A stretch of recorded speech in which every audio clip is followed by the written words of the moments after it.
देखो भाई, determination of annual value of annual value. अब हम यहाँ पर एनुअल वैल्यू निकालेंगे। क्या निकालेंगे? एनुअल वैल्यू निकालेंगे। एनुअल वैल्यू होनी चाहिए क्योंकि तभी तो टैक्स दे पाएंगे हम, है ना। तो हमें पहले एनुअल वैल्यू निकालनी पड़ेगी। तो देखो, एनुअल वैल्यू निकालने के लिए हमें क्या करना पड़ता है? एनुअल वैल्यू निकालने के लिए हमें यहाँ पर 2 स्टेप उठाने पड़ते हैं। 2 स्टेप हमें यहाँ पर उठाने पड़ते हैं इसके अंदर। सबसे पहले तो हमें निकालनी पड़ती है ग्रॉस एनुअल वैल्यू। पहले हमें क्या निकालनी पड़ती है? Gross annual value. उसके अंदर से माइनस कर देते हैं म्युनिसिपल टैक्स, जो हमारा म्युनिसिपल टैक्स, जिसे हाउस टैक्स भी बोलते हो तुम लोग, है ना, वो। तो इसके हमारे 2 चरण होते हैं कि हमें यहाँ पर यदि हमें नेट एनुअल वैल्यू हमें निकालनी है तो इसके लिए सबसे पहले नेट एनुअल वैल्यू निकालने के लिए हमें पहले ग्रॉस एनुअल वैल्यू निकालनी पड़ेगी। पहले हमें ग्रॉस एनुअल वैल्यू निकालनी पड़ेगी और फिर हमें नेट एनुअल वैल्यू निकालने के लिए नेट एनुअल वैल्यू बराबर आ जाएगी हमारी gross annual value minus municipal tax, और इसे क्या बोलते हैं? हाउस टैक्स, या इसे बोलते हैं लोकल टैक्स। क्या बोलते हैं इसे? Local tax. Clear? Municipal tax, house tax या लोकल टैक्स, 3 नाम से दिया जा सकता है। तो यहाँ हमारे निकल कर आ जाएगी क्या? Annual value. यहाँ हमारे निकल कर आ जाएगी एनुअल वैल्यू। ठीक है भाई, ये बात समझ में आती है? ये बात तुम नोट करो। उसके बाद हम इस पर ग्रॉस एनुअल वैल्यू पर फोकस करते हैं। तो इसका मतलब तुम एक बात समझ गए। क्या समझ गए? कि यदि तुम्हें नेट एनुअल वैल्यू निकालनी है तो तुम्हें पहले ग्रॉस एनुअल वैल्यू निकालनी पड़ेगी, और उसके अंदर से म्युनिसिपल टैक्स माइनस करते ही तुम्हारी क्या निकल कर आ जाएगी? नेट एनुअल वैल्यू आ जाएगी। क्लियर है पॉइंट? यहाँ तक कोई समस्या तो नहीं है किसी को? ठीक है।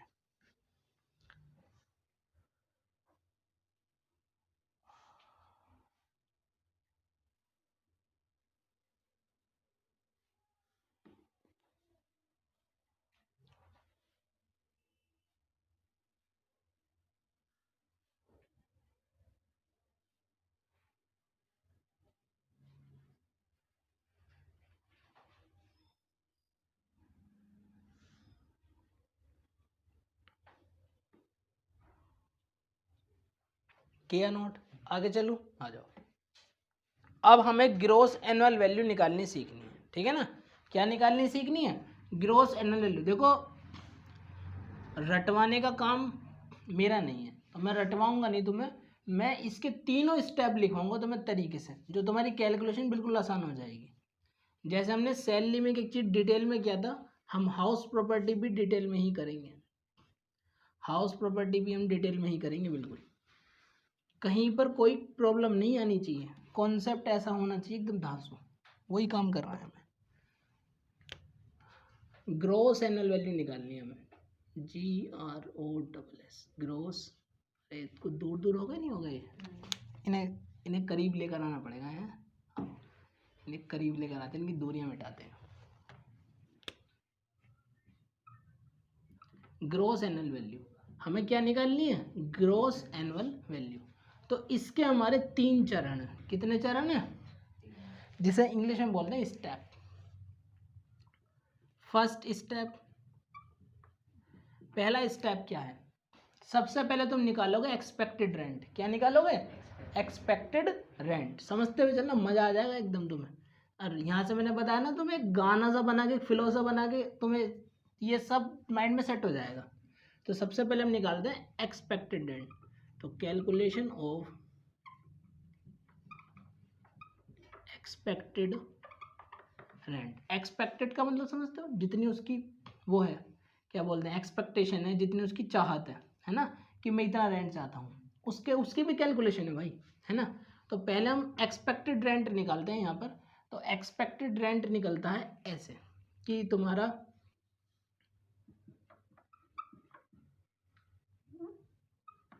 Higher of fair rent, F R का मतलब होता है fair rent, higher of fair rent और municipal value, municipal value municipal rent बात एक ही है, हायर ऑफ फेयर रेंट और municipal value, higher of fair rent municipal rent या म्यूनिसिपल वैल्यू बात एक ही है, ध्यान रखना, ठीक है ना।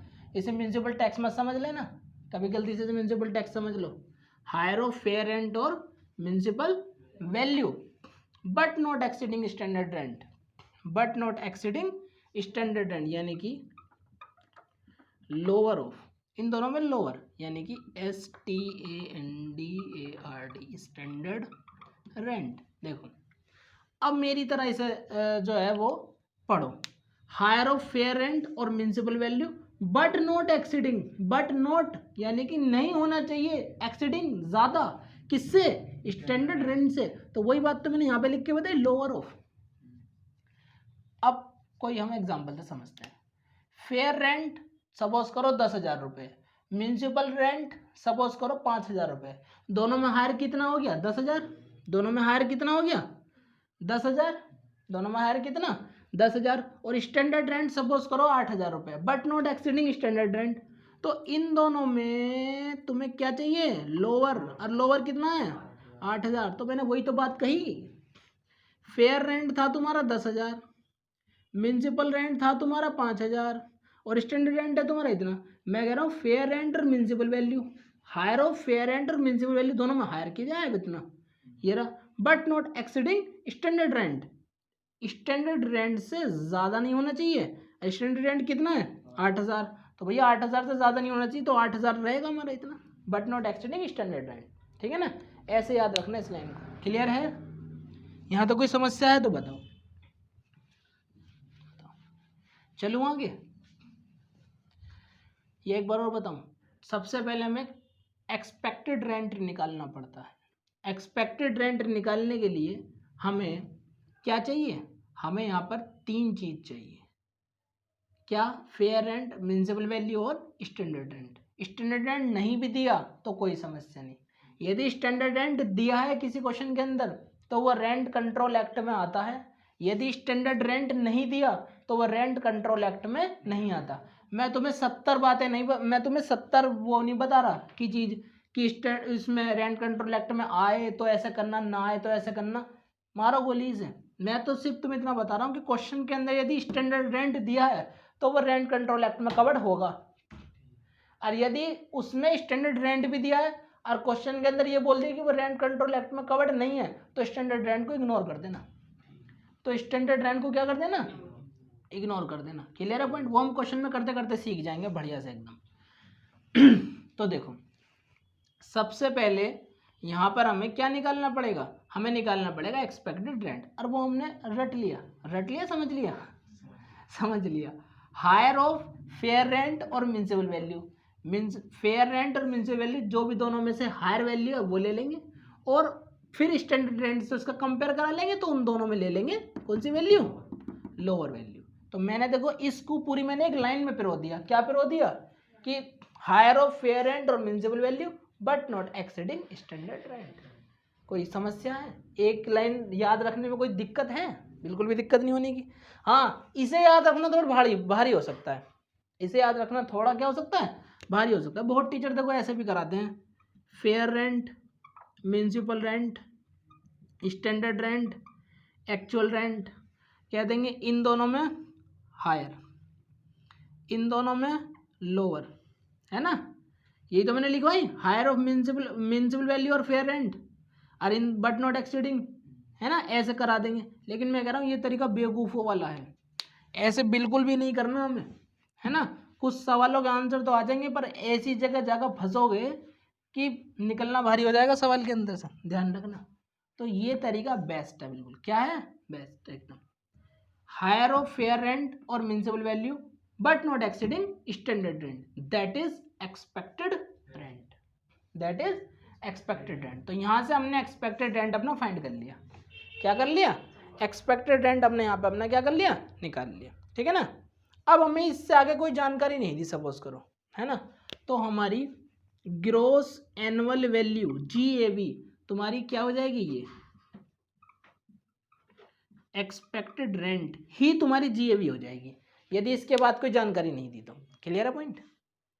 हमें क्या निकालना, हमारा तो फोकस कब से है GAV पर, हमें तो GAV निकालनी है ना, ये तो माध्यम है उसका निकालने का। तो यदि इसके बाद कोई हमें जानकारी नहीं दी, एक्चुअल रेंट नहीं दिया, कोई जानकारी नहीं दी, तो यही तुम्हारी क्या हो जाएगी, यही तुम्हारी क्या हो जाएगी, GAV। अभी वैसे काफ़ी बातें आएंगी इसके आगे, खैर ऐसा मत समझना कि एक्चुअल रेंट नहीं दिया इसी वजह से ये काम है ना। अभी मैं सिर्फ इस चीज़ को बता रहा हूँ कि यहाँ पर क्या नाम है, ये तुम्हारा एक्सपेक्टेड रेंट ही तुम्हारी GAV हो जाएगी। अभी आगे इसके 2 केस हो रहे हैं, है ना।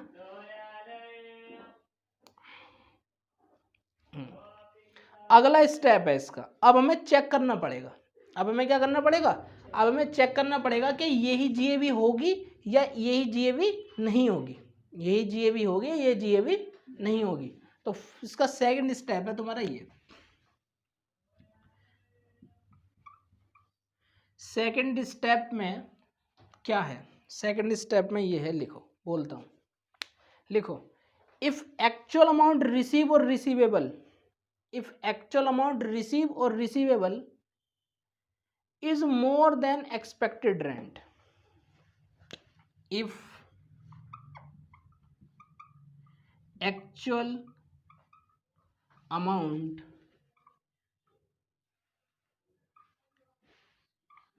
receive या receivable is more than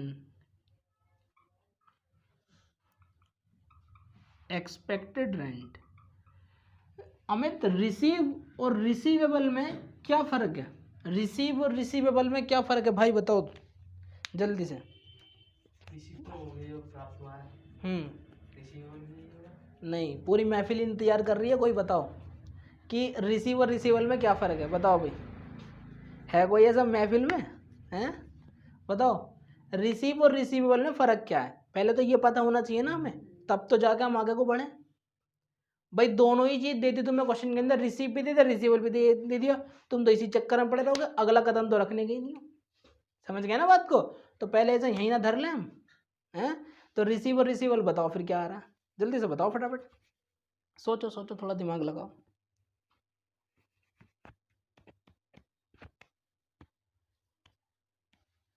नहीं है किसी में बुद्धि, हैं, जरा सी बुद्धि नहीं चलाते तुम, थोड़ी सी कोशिश तो क्या करो। रिसीव तो पता ही है तुम्हें, जो मिल गया, रिसीवेबल वो है कि जितना हमें मिलेगा, रिसीवेबल वो है कि जितना हमें मिलेगा, पूरे साल का जितना ड्यू है, पूरे साल का जितना ड्यू है। सपोज करो मिलेगा और मिल गया, दोनों में बस धरती आसमान का फर्क होता है, मिलेगा तो मिलेगा, अब मिल गया वो तो है अपने पास, समझ रहे हो ना बात को, हैं। भाई कोई ये कह रहा है कल मैं IAS बनूंगा, तो बनेगा, आज क्या है ना, बात तो आज की हो रही है ना, तो ये आज की बात हो रही है, ये पूरे साल के ड्यू की बात हो रही है, ये पूरे साल के ड्यू की बात हो रही है, रिसीवेबल की पूरे साल में उसे रेंट कितना मिल जाएगा, और कितना पूरे साल में रेंट उसे मिल गया, ये है। तो यदि वो अमाउंट क्या है, मोर किससे, एक्सपेक्टेड रेंट से, एक्सपेक्टेड रेंट से क्या है, ज्यादा, तो ये ज्यादा वाला ही क्या हो जाएगा, GAV। तो क्या, तो GAV बराबर हो जाएगी तुम्हारी actual amount receive, actual amount receive या रिसीवेबल, एक्चुअल अमाउंट रिसीव और रिसीवेबल में से एक चीज माइनस कर देना भाई, बताओ वो क्या, वो है तुम्हारा unrealise rent, UNREALISED, unrealised rent. Unrealise rent कौन सा रेंट होता है बताओ, कुछ कमीने भी टकरा जाते हैं इंसान से, हमेशा अच्छे लोग थोड़ा टकराते हैं। सपोज करो कि मैंने किसी को किराए पे रखा और 2 महीने का रेंट उसने मुझे दिया ही नहीं, तो वो क्या हो गया, अनरियलाइज रेंट। वो रेंट जो मैंने कमा तो लिया बट दुष्टों ने मुझे दिया नहीं, है ना। कोई बात नहीं, खैर न्यूज़पेपर में नाम छपवा देना उसका, है ना, जिसने नहीं दिया, डंका बजा देना उसके नाम का। तो एक्चुअल अमाउंट रिसीव और रिसीवेबल में से अनरिलाइज रेंट क्या कर दोगे, माइनस। कब, जब एक्चुअल अमाउंट रिसीव और रिसीवेबल एक्सपेक्टेड रेंट से क्या हो, ज्यादा, तब। ये बात याद रखना, कब, तब जब एक्चुअल अमाउंट रिसीव और रिसीवेबल एक्सपेक्टेड रेंट से क्या हो, ज्यादा ज्यादा ज्यादा। ध्यान रखना इस बात को। कम हो तो अगला स्टेप आ रहा है, टेंशन क्यों ले रहे हो। अगला स्टेप आ गया, देखो अगला स्टेप के लिए थोड़ी जगह कम पड़ेगी, है ना। हाँ, ऊपर का रफ ही करेंगे, और क्या। ऊपर तो हमने वैसे भी ये बात ही निकाली है, कुल मिला के हमने यहाँ पर जो है वो कुल मिला के हमने ये कैलकुलेट किया है ना। एक्सपेक्टेड रेंट हमने कैलकुलेट किया है यहाँ पर, तो क्योंकि थर्ड वाला पोर्शन पॉइंट हल्का सा बड़ा होगा ना, कोई बात नहीं, लिखते हैं। तो चलो एक बार हम दोनों को पहले कंपेयर कर लेते हैं, फिर उसके बाद में रफ कर दूंगा। क्या कि पहले भैया हमने कैलकुलेट करा एक्सपेक्टेड रेंट। सबसे पहले हमें हमारा फर्स्ट स्टेप ये होना चाहिए जीएवी निकालने के लिए कि हमें सबसे पहले कैलकुलेट करना पड़ेगा एक्सपेक्टेड रेंट। अब एक्सपेक्टेड रेंट कैसे निकलेगा, फेयर रेंट और municipal rent whichever is higher but not exceeding standard rent, that is expected rent. वही क्या हो जाएगा, एक्सपेक्टेड रेंट हो जाएगा। यानी कि म्युनिसिपल वैल्यू और फेयर रेंट, जो भी दोनों में से हायर है वो लो, स्टैंडर्ड रेंट लो, और उन दोनों वैल्यू में से देख लो लोअर वाली कौन सी है, वही क्या हो जाएगी, एक्सपेक्टेड रेंट। वही क्या हो जाएगी, एक्सपेक्टेड रेंट हो जाएगी, है ना। और यदि एक्चुअल अमाउंट रिसीव बहुत ही कम है तो फिर यही हमारा क्या हो जाएगा, ये जीएबी हो जाएगा। यदि एक्चुअल अमाउंट रिसीव बहुत ही कम दे रखी है तो यही हमारा जीएबी हो जाएगा। ज़्यादा का केस ये रहा, और उसका क्लैरिफिकेशन अभी करा रहा हूँ। ये जो मैंने बहुत ही कम वाली बात बता रहा हूँ ना, इसका क्लैरिफिकेशन अभी करा रहा हूँ स्टेप नंबर 3 में। आ जाओ, स्टेप नंबर 2 तुम्हारे सामने ही है।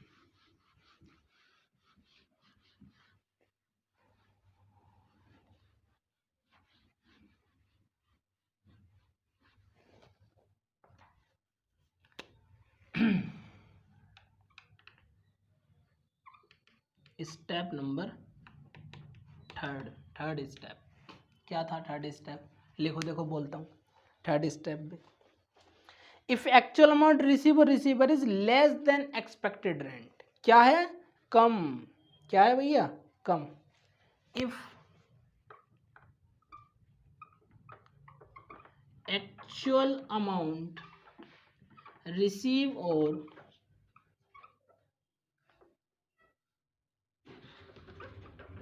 Receivable, receive actual amount receive और receivable is less than expected rent. यदि भैया एक्सपेक्टेड रेंट से क्या है ये अमाउंट कम, जो भी तुमने मुझसे पूछा था, है ना, एक्सपेक्टेड रेंट से क्या है, कम, तब क्या करोगे, तब क्या करोगे बताओ।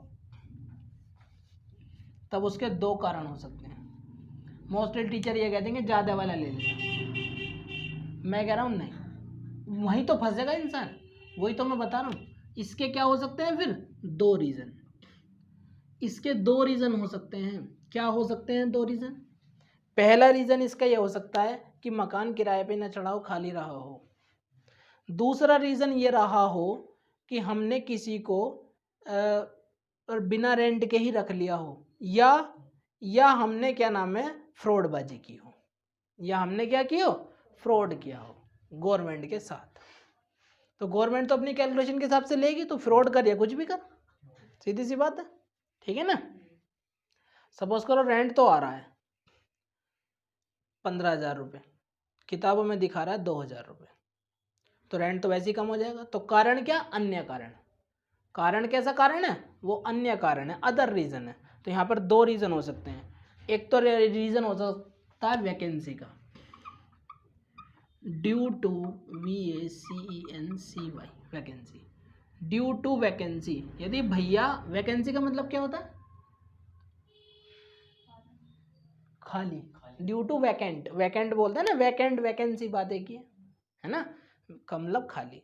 यदि कमरा खाली रहा तो किराए पे कौन रहना आएगा, भूत, और वो किराया देने का नहीं, मानते हो ना, वो किराया देने का नहीं, उल्टा ले लेगा वो, तो उल्टा तुम्हें घर से निकलवाएगा तो जब बताओ, अब मुझे बताओ कि यदि वैकेंसी की वजह से हमारा किराया कम है, यदि वैकेंसी की वजह से हमारा किराया कम है तो एक्सपेक्टेड रेंट ही हमारा जीएवी होना चाहिए, नहीं होना चाहिए भाई। यदि मैं, देखो नॉर्मली बात सोचो, अपने ऊपर एग्जांपल डाल के सोचे करो, ये साल लगा है सारा भाड़ में, इसे रटो मत, अपने ऊपर एग्जांपल लेकर आओ कि यदि मेरा एक्सपेक्टेड रेंट रिसीवेबल रेंट से क्या है, कम है, यदि वो मेरा कम है, मैंने एक्सपेक्टेशन निकाली और वो मेरा कम है रेंट, अब वो कम किस वजह से, मुझे पता है कि मेरा वो वैकेंसी की वजह से कम है, किराए पे मकान 2 महीने खाली गया था साल में, तो भाई मुझे एक बात बताओ, फिर मैं पूरे साल का रेंट कैसे दे दूंगा, पूरे साल का रेंट मैं कैसे दे दूंगा, तो वहां पर GAV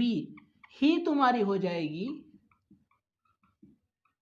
एक्सपेक्टेड रेंट, वो जो मैंने पहला पॉइंट लिखा था कि वहां पर GAV ही एक्सपेक्टेड रेंट हो जाएगी। कब हो जाएगी, जब वैकेंसी की वजह से किराया हमारा कम है, क्लियर है पॉइंट, जब वैकेंसी की वजह से हमारा किराया क्या है, कम, और जब क्या है, जब अदर रीजन है,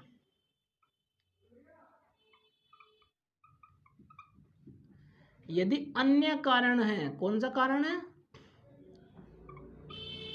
अन्य कारण है, तो क्या होगा, तो तुम्हारा GAV जो हो जाएगी ना, वो क्या हो जाएगी, बोलो सोचो, यदि अन्य कारण की वजह से है तो हमने दूसरे का किराया कम कर दिया होगा, और भी बहुत सारे रीजन जो मैंने अभी बताए तुम्हें, है ना, तो यदि कम की वजह से है तो एक्चुअल अमाउंट रिसीव और रिसीवेबल, जो हमारी एक्चुअल अमाउंट रिसीवेबल है वही तुम्हारा क्या हो जाएगा, वही तुम्हारा एक्सपेक्टेड रेंट हो जाएगा, वही तुम्हारा क्या हो जाएगा, एक्सपेक्टेड रेंट हो जाएगा। देखो लिखो जरा सा, नोट करो,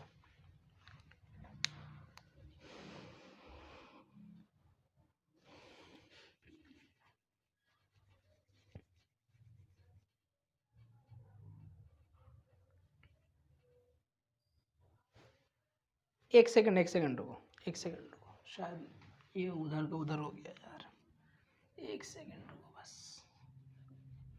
यदि वैकेंसी की वजह से है, यदि वैकेंसी की वजह से क्या है, ये वैकेंसी के कारण हमारा रेंट जो है, जो एक्चुअल अमाउंट रिसीव और रिसीवेबल हमारी क्या है, कम, किससे, एक्सपेक्टेड रेंट से। यदि हमारी वैकेंसी की वजह से ये कम है ना, तो जो भी हमें पूरे साल में रिसीव होता,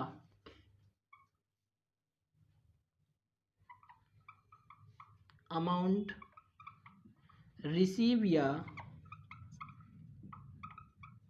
रिसीवेबल है, उसमें से माइनस कर देंगे वैकेंसी वाला रेंट, उसमें से वैकेंसी रेंट क्या कर देंगे, माइनस, है ना, यहाँ पे कर देंगे less rent of vacancy period. जो वैकेंसी के पीरियड का जो टाइम, जो उसका जो उस 2 महीने 3 महीने 4 महीने जितनी भी वैकेंसी रही है उसका रेंट माइनस कर देंगे, उसमें से उसका रेंट क्या कर देंगे, माइनस कर देंगे, क्योंकि यहाँ पे हमें कारण पता है, यहाँ पे हमें कारण क्या है, पता है, यहाँ पर हमें पता है कि भैया खाली की वजह से रहा। तो देखो जैसे अब तुम्हें मैं एग्जाम्पल के तौर पर पहले ये क्लियर करता हूँ, नोट मत करो, आ जाओ। हमने यहाँ पर 2 कारण निकाले कि भाई कम जो हो सकता है एक्चुअल अमाउंट रिसीव और रिसीवेबल, वैकेंसी की वजह से हो सकता है या कोई अन्य कारण हो सकता है। यदि वैकेंसी की वजह से है, और सपोज करो कि हमारा एक्सपेक्टेड रेंट तो आया 12,000 निकल कर, और एक्चुअल अमाउंट रिसीव और रिसीवेबल हमारी 15,000, तो बताओ क्या 3,000 रुपये का डिफरेंस नहीं है इनमें, है 3,000 रुपये का डिफरेंस। तो 3,000 रुपये का जो डिफरेंस है ना, वो घर खाली रहने की वजह से है, वो घर खाली रहने की वजह से 3 महीने खाली रहा। ये मान लो कि 3 महीने खाली रहा या तुम्हारा 2 महीने खाली रहा, जैसे भी साहब बैठे वो, तो भैया इसमें से फिर जो ये तुम्हारा पूरे साल का रेंट है, पूरे साल का जो एक्चुअल अमाउंट रिसीव हुई है या रिसीवेबल है, उसमें से क्या कर दोगे, उसमें से वैकेंसी वाला माइनस कर दोगे। और वैकेंसी के पीरियड के लिए सपोज करो कि क्या नाम है 1,000 रुपये का वो बैठता है पूरा टोटल, तो 1,000 रुपये का क्या कर दोगे माइनस, तो 14,000 रुपये, 14,000 हो जाएगी तुम्हारी GAV, ये मान के चलो, ठीक है ना। अब इसका देखना जरा, अब पहले इसका देखना तब नोट करना। वहां पे क्या है, अन्य कारण, वहां पर क्या है, अन्य कारण। अन्य कारण की वजह से हमारा एक्सपेक्टेड रेंट क्या है, ज्यादा, किससे, एक्चुअल अमाउंट रिसीव और रिसीवेबल की वजह से। तो यहाँ पे एक्सपेक्टेड रेंट ही हमें जमा करना पड़ेगा, उसे एक्सपेक्टेड रेंट ही हमें जमा करना पड़ेगा फिर, ज्यादा वाला ही, क्योंकि किसी अन्य कारण की वजह से हमारा रेंट क्या है, कम, हमारा अन्य कारण की वजह से रेंट है कम, इस वजह से मुझे एक्सपेक्टेड वाला ज्यादा वाला करना पड़ेगा, उस पर मुझे टैक्स देना पड़ेगा। मतलब जीएबी जो निकलेगी वो तुम्हारी इस पर निकलेगी। लेकिन इसमें से एक चीज और माइनस कर देंगे, क्या माइनस कर देंगे, अनरियलाइज रेंट।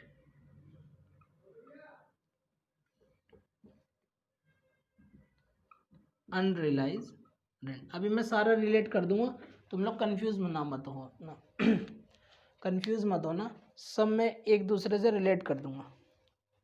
अनरियलाइज रेंट कह रहा हूँ यार, क्या हो रहा है, वैकेंसी वाला, वैकेंसी पीरियड रेंट, जो वैकेंसी के टाइम का रेंट था वो माइनस कर देंगे उसमें से, क्योंकि वैकेंसी तो सबके सामने है ही है।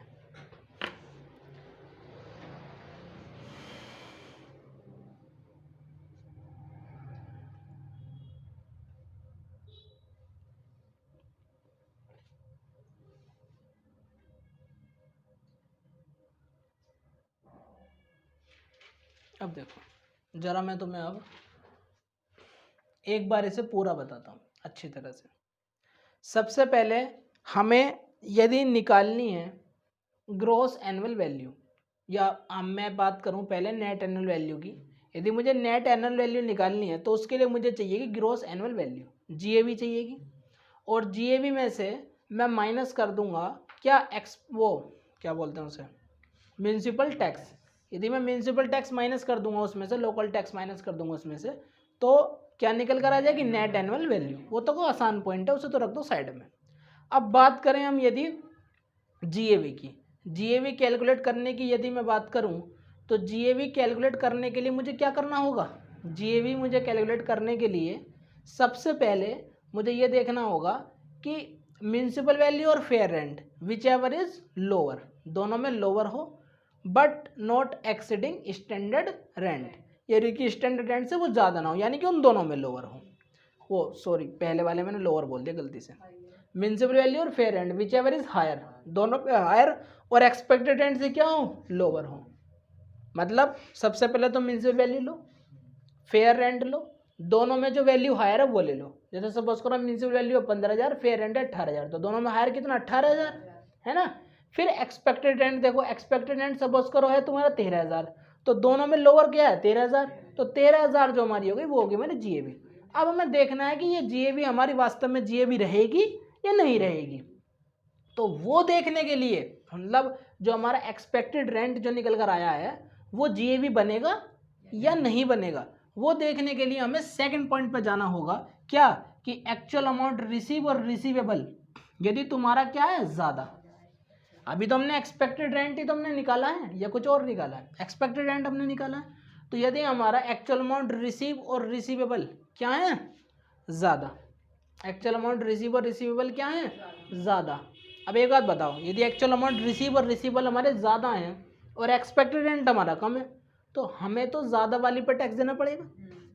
भाई यदि हमारा एक्सपेक्टेड रेंट हमारा कम आया है और हमें मिले कमाई हुई है उससे ज़्यादा, तो ज़्यादा वाली पर टैक्स दोगे या नहीं दोगे, ये बताओ। कम वाली पर टैक्स कैसे दे दोगे, गवर्नमेंट ले लेगी क्या, नहीं लेने की। तो एक्चुअल अमाउंट रिसीव और रिसीवेबल यदि ज़्यादा है एक्सपेक्टेड रेंट से, तो फिर क्या होगा, जीएबी तुम्हारी वही बन जाएगी, बट उसमें से अनरियलाइज रेंट माइनस कर देना जो तुम्हें नहीं मिला, यदि है तो, अदरवाइज इग्नोर कर देना, ठीक है ना। क्योंकि पूरा इसका पहाड़ा ये होता है, तो मैं सच बात बताऊं तो मैं, पूरा इसका सिस्टम ये होता है, म्यूनसिपल वैल्यू है ना, और फेयर रेंट, इन दोनों में देखो हायर, ठीक है। अगला होता है हमारा स्टैंडर्ड रेंट, इन दोनों में देखो लोअर, एक वैल्यू निकल कर आ गई, एक वैल्यू निकल कर आ गई। फिर तुम्हारा ये तुम्हारा निकल कर आ जाएगा एक्सपेक्टेड रेंट, निकल कर आ जाएगा एक्सपेक्टेड रेंट। फिर तुम देखो एक्चुअल रेंट, यदि एक्चुअल रेंट और इन दोनों में हायर देखते हैं, क्या देखते हैं, हायर देखते हैं। जब भी मैंने इसी पॉइंट पर कहा कि यदि ज़्यादा वाला है तो ज़्यादा वाले ही हमारा GAV हो जाएगा, ठीक है ना, मैंने इसी वजह से कहा। लेकिन तुम इस तरीके से बिल्कुल नहीं सोचना रत्ती भर भी, जैसा मैंने तुम्हें बताया तुम्हें वैसे ही सोचना। थोड़ा कठिन तो लगेगा एक बार मेरा बताना तुम्हें, लेकिन जब दिमाग में घुस जाएगा ना तो कभी जिंदगी में निकलने का नहीं है। देखो अच्छा, अब मोर वाला हम समझ गए कि भैया यदि ज़्यादा है actual amount receivable expected rent से, तो हमें क्या करना होगा, हमें ज़्यादा वाली अमाउंट उठा लेनी होगी और अनरिलाइज रेंट उसमें से क्या कर देंगे, माइनस कर देंगे। अच्छा जी, समस्या तो वहाँ है कि जब कम है, क्या है, एक्सपेक्टेड रेंट कम है, किससे, एक्चुअल अमाउंट रिसीवेबल से। कि यदि कम है तो उसके दो कारण हो सकते हैं। पहला वैकेंसी, यदि मकान खाली रहा, यदि मकान खाली रहा और तुम्हारा कम है तो भाई जितना पूरे साल का तुम्हारा किराया बैठता है उसमें से जितने टाइम तुम्हारा खाली रहा वो माइनस करके वो GAV बन जाएगी। ये तो मैं कह रहा हूँ, एक्चुअल अमाउंट रिसीवेबल जितनी है उसमें से रेंट ऑफ वैकेंसी पीरियड वो माइनस कर देंगे और वही तुम्हारी क्या बन जाएगी, GAV बन जाएगी। और यदि कोई कारण अन्य है, यदि कारण क्या है, अन्य कारण है, कि मतलब वैकेंसी की वजह से नहीं है, कोई बात और है, क्या क्या क्या बात बताई थी मैंने कि बात कुछ भी हो सकती है, अदर रीज़न ही होगा। मन में ये सोचना भैया अदर रीज़न की वजह से है ना। बात क्या हो सकती है, कम रेंट ले लिया हो, है ना, फ्री में रहने के लिए दे दिया हो, ये भी तो बात हो सकती है। पता लग रहा फ्री में दे दिया कि भाई तो रह ले कोई बात नहीं, ऐसा थोड़ी ना होता है। तो अदर रीज़न भी हो सकता है। तो अदर रीज़न में हमारी ग्रॉस एनुअल वैल्यू क्या होगी, जो एक्सपेक्टेड रेंट यानी कि जो ज़्यादा वाली अमाउंट थी वो ही हो जाएगी, बस उसमें से माइनस कर देंगे वैकेंसी का पीरियड, क्योंकि ये पूरे साल का है ना, ये तो पूरे साल का आएगा। और बेटा यदि 3 महीने तक खाली रहा तो उसमें 3 महीने का रेंट तो माइनस करोगे तुम, नहीं करोगे, ये बताओ मुझे तुम। क्योंकि जब तुम शुरू में निकालोगे fair rent municipality whichever is higher but not extending standard rent, तो भी तो पूरे साल के लोगे, नहीं लोगे। जब वो पूरे साल का और जबकि 3 महीने खाली रहा तो 3 महीने का रेंट माइनस करोगे नहीं करोगे, पहला तो ये बताओ, करोगे ना माइनस, तो करना तो पड़ेगा ही तुम्हें, इसमें से ही माइनस करना पड़ेगा, इसमें से ही माइनस करना पड़ेगा।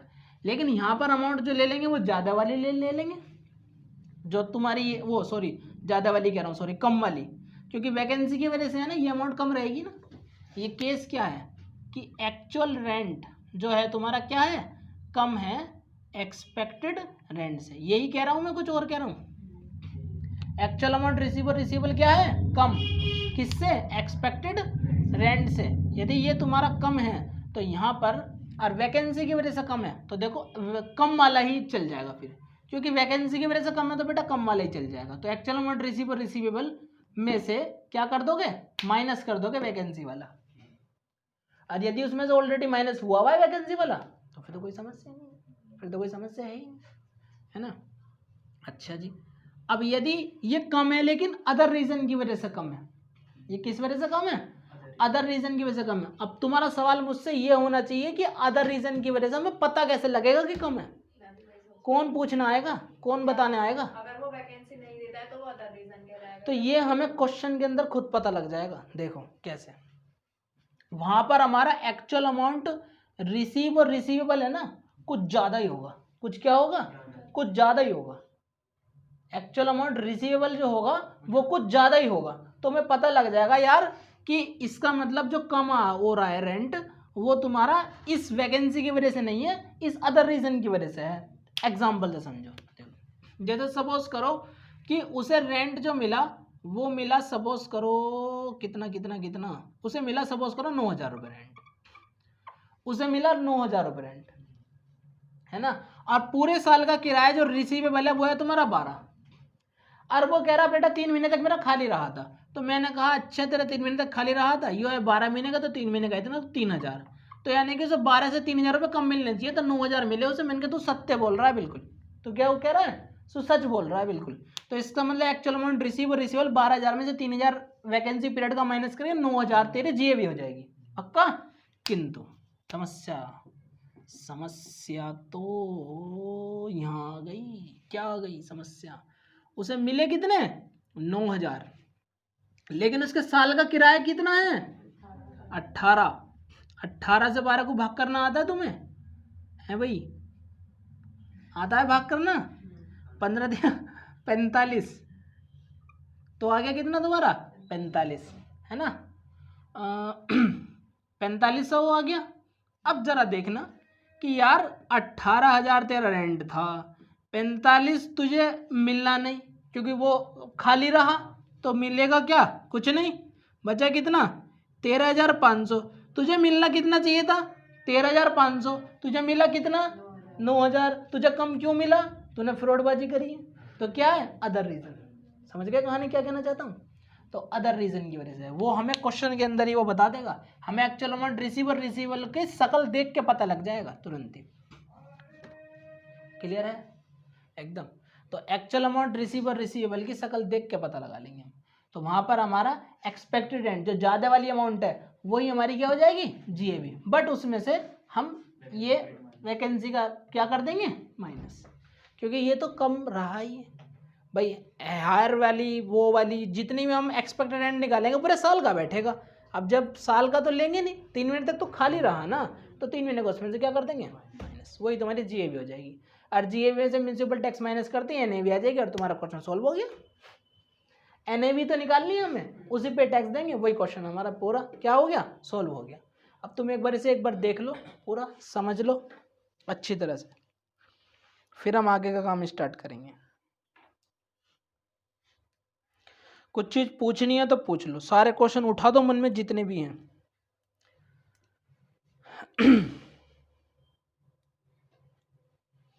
भूख लग रही है बहुत तेज।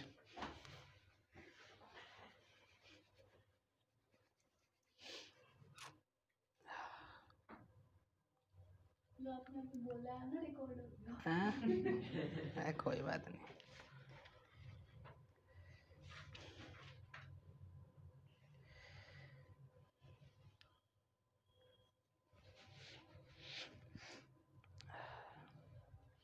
बनावट तो भगवान को ही पसंद नहीं आती। बनावट जो है वो तो भगवान को ही पसंद नहीं आती, इंसान को कैसे पसंद आ जाएगी पता है। व्यक्ति में बनावट रत्ती भर नहीं होनी चाहिए। कल मैं यही तो बात बता रहा था बच्चों को कि घमंड में और एटीट्यूड में धरती आसमान का फर्क होता है। घमंड जो होता है, घमंड को इंग्लिश में क्या बोलते हैं, एटीट्यूड ही कहते हैं। नहीं बोलते, गलत कह रहे हो, ईगो, ईगो बोलते हैं, है ना घमंड को। घमंड में ये होता है कि मैं कहूँ कि भाई मेरे से अच्छा कोई नहीं पढ़ा सकता, वो घमंड है। मैं कहूँ भाई मैं अच्छा पढ़ाता हूँ, वो एटीट्यूड है। वो एटीट्यूड है कि हाँ भाई मैं अच्छा पढ़ाता हूँ, लेकिन मैं ये तो नहीं कह रहा कि मैं ही अच्छा पढ़ाता हूँ, भाई और भी अच्छा पढ़ाता होगा, है ना। ये तो ना मैं ही हूँ, भगवान ने एक ही जने को उतारा बस, है। इस धरती पे तो लाखों करोड़ों रत्न हैं या नहीं है, ये बताओ मुझे तुम।